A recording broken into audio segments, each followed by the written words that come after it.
Hi guys, this is Chantel from Gardening with Peaceful Living NH. Today we are going to be designing a flower bed in the back of our house. This area has been sitting on the back burner for a number of years, and today we are finally tackling it. I wanted to have 3 seasons of interest because we don't normally see it in the winter. I have my computer with me so that we can get to look at the pictures together. So this is the area we are going to be designing. This area gets sun from about sunrise all the way until about 3 o'clock in the afternoon. So it's basically in full sun. It's also right below the deck, which means that it gets tons of snow shoveled onto it in the midst of winter, and it has our septic piping running under it. So we want this flower bed to look beautiful all season long, but we want to choose flowers that will have shallow roots so that they don't interfere with our septic piping. We also want it to provide us with a beautiful fragrance because we use this deck a lot, and it would be nice to have this luscious fragrance while we are sitting outside on the deck. This bed is also facing our kitchen door, and I spend a lot of time in the kitchen, which means that I would like to be able to see some flowers from the kitchen door and also smell them when I have the door open in the summer. Now that we know what we want this bed to provide us with, let's dive into the design process. You'll first want to start by deciding how big you want your bed to be. I want my bed to be pretty large. You really can't plant much in a bed that's 2 feet or 4 feet wide because, as you'll soon see, a lot of these plants tend to grow really big. And to have a big impact, you'll want to create layering in your flower bed. But it's really difficult to achieve that layered look in a really narrow flower bed. So ideally, you'll want your bed to be at least 6 feet wide. This bed is also connected to another flower bed at the bottom where you see that lilac is. But today we're only designing the part that connects to the stairs. The length of this bed is 14 feet long and the depth varies from 8 to 14 feet, starting with 8 feet at the narrow side that connects to the stairs and 14 feet at the side that connects to the lilac. And now we are going to talk about what you'll need to create a design for your flower bed. First of all, you don't need a landscaping software to create a landscape design or a flower bed design. All you need is a grid paper, a pencil, eraser, and maybe a compass. I personally don't like to use a compass because it tends to rip the paper. But if you have your grid paper in a notebook or over a stack of papers, it's less likely that it's going to rip that paper because it's catching onto the papers beneath it, and that's going to stop it from ripping your paper. You'll want to scale down your measurements so that you can fit it onto your grid paper. The scale that I'm using is 2 grid squares per 1 square foot. This is enough for me to clearly see the design on the paper, and it's also not going to require a large sheet of paper. You'll notice that I have taped 2 pieces of grid paper. You can also do that, but you might want to draw your design first and color it in before you tape your grid papers together, because it's almost impossible to use pencil or anything of the sort on the tape and be able to actually see it. The only thing that you'd be able to use on the piece of tape is probably Sharpies. And I did not want to use Sharpies, with exception to the dark circles that you see over here, just to make sure that I can see my design. How does this work? Let's say you have a 5 foot wide plant. So you are going to draw a circle. Am I holding this correctly? So you are going to draw a circle that's 10 grid squares in diameter to represent your plant, and you can color it into what the plant that you chose will look like. But before you do that, you are going to draw the shape of the bed according to the proper measurements. My bed is 14 feet long, so that's going to be 28 grid squares on my grid paper, and its width differs from 8 to 14 feet wide. So what I did is I measured my flower bed in multiple areas so that I can get an accurate representation of the flower bed in order to represent the proper width. This is going to allow me to create a proper representation on my grid paper that is pretty accurate. Okay, now for the fun part, it's time to choose the plants. Most of the plants that I chose in here are deer resistant because we do have a pretty heavy deer pressure. And since I cannot plant anything with deep roots in here because of our septic system and because the weight of the snow will crush them, what I did is I chose to plant shrub-like perennials that have shallow roots. I do have a few perennials that have tap roots, but those are pretty far away from the septic lines that I'm not so concerned about it. So one of the things that I ask myself when I'm designing a flower bed is, what do I want this bed to give me? And what I want from it is a lot of color, fragrance, and layering. We're starting first with the sweet Joe Pye weed. This plant can grow 4 to 8 feet tall and is hardy in zones 3 to 9. Now the 4 to 8 feet depends on where you have it, whether it's in shade or in full sun. This plant can take part shade. I chose this plant because I wanted it to tower over the deck railing. It draws in the pollinators, has a wonderful fragrance, and I love the bloom color and the foliage on it. And it can also handle wet conditions, which is perfect because this area gets pretty wet and it is the most shaded in this part of the flower bed, which means that it's going to take a lot longer for it to dry out. So right beside the Joe Pye weed, I have an anchor plant, and this is pretty exciting. But this plant is an annual, it's not a perennial. For this area, I chose the Alocasia odora. It's an elephant ear and it grows really tall. I thought it would be really cool to have a little bit of a tropical vibe in this corner, especially that this plant is going to sit in a pot because right under it there's a 2x2 concrete slab, which means I can't plant anything in there. So my solution was to put a large pot and plant this beautiful Alocasia in there. Okay, so we have some tropical vibe in here and I wanted to carry that tropical vibe into the rest of the bed. So to carry on with this tropical vibe, I chose the Edge of Night Summerific Hibiscus from Proven Winners. This is hardy from zones 4 to 9 and grows about 3 to 3.5 feet tall and 4.5 to 5 feet wide. This is going to add tons of drama with its dark, deep dark foliage. It has really dark foliage and it has gigantic disc-like flowers.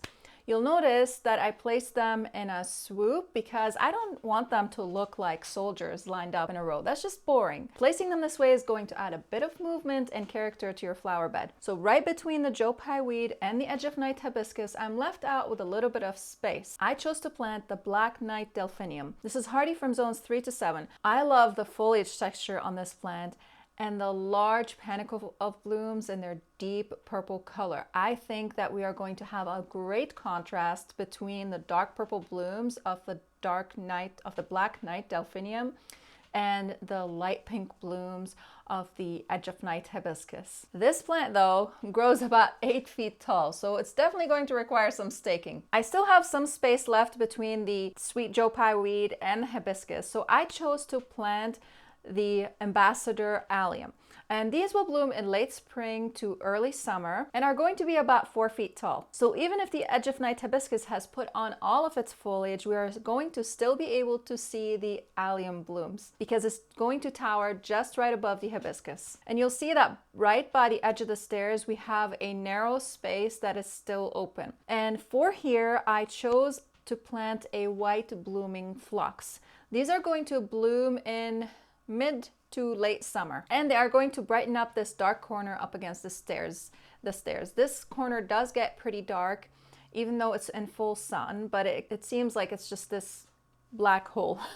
And the white blooms are also going to create a beautiful contrast with the dark foliage of the Edge of Night hibiscus. They might not bloom at the same time, which is totally fine because we don't want everything to bloom at the same time. We want to have some staggered blooming time. And even if the hibiscus is not in bloom, the foliage on it is just gorgeous, and it's with the contrast of foliage between the different plants, we're going to have a beautiful show. These are hardy in zone 4 to 8 and can grow about 4 feet tall. That is the phlox. Right in front of the phlox and the hibiscus, I'm choosing to plant the Pennisetum alopicoides, or fountain grass. This is going to grow about 3 feet tall and 3 feet wide, and it's going to add some movement to this bed.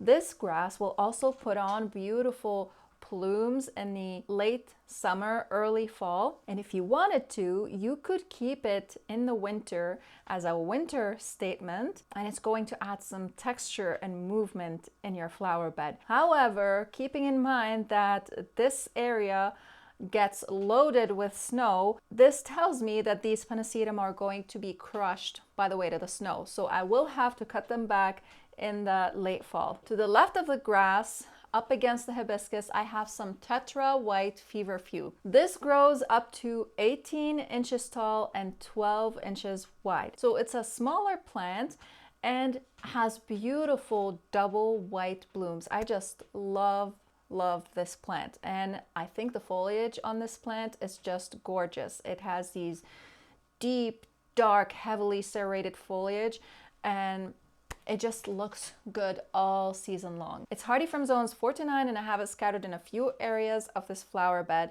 because we want to add some repetition to create cohesion in our flower bed. Right beside the Tetra White Feverfew, we have the Golden Parker Achillea. This grows 3 to 4 feet tall and 30 inches wide. So you'll notice that I'm trying to create some variance within the heights, and I'm doing this on purpose because I want to make the bed more interesting.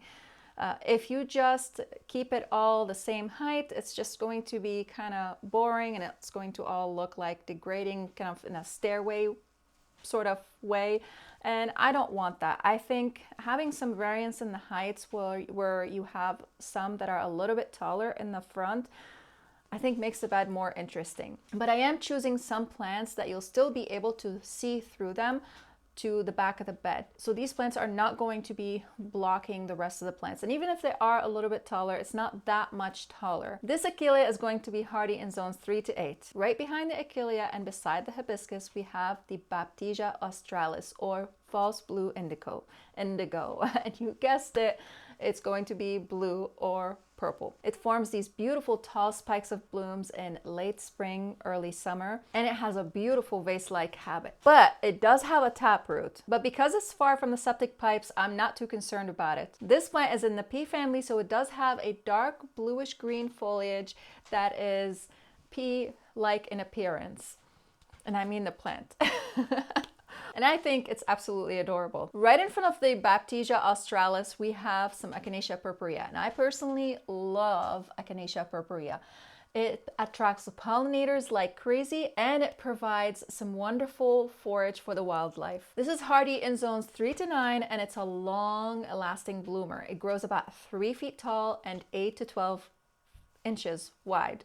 Surrounding the echinacea, we have some pink molly grass, and I thought about planting the same fountain grass on this end, but then I thought that by this time a lot of these plants that we have in this flower bed are going to be done blooming, because it's going to be close to early to mid-fall by this time when these grasses put on their plumes. So having a different grass plume color is going to keep this bed alive throughout the entire season, all the way to the end of the fall. This grass is hardy from zones 5 to 11.